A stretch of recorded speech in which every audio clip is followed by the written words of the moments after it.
Arthur Brew, a dashing young Marine, is very lonely and wishes he could meet a nice girl. His friend tells him about a smart, pretty woman who works in the White House. Arthur, you should meet my friend Ellen. She is so pretty and very smart and nice, and she would make a very good girlfriend. Honey, look at the words, honey. It's done that. Okay. Nothing like something that stretches the truth. I'll arrange a blind date I'll arrange a blind date. for tomorrow night. And so Ellen and Arthur met for their blind date. After a whirlwind, they decided to propose marriage. Who's Arthur? Raise your hand, Arthur.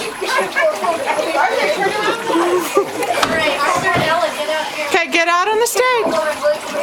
Of course. And so, in 1950, Arthur Brew and Ellen Linder were married in Sturgis, Michigan.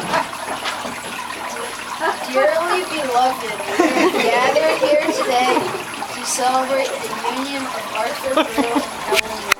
They were blessed with 7 sons and 1 daughter. Their children grew up and had children of their own.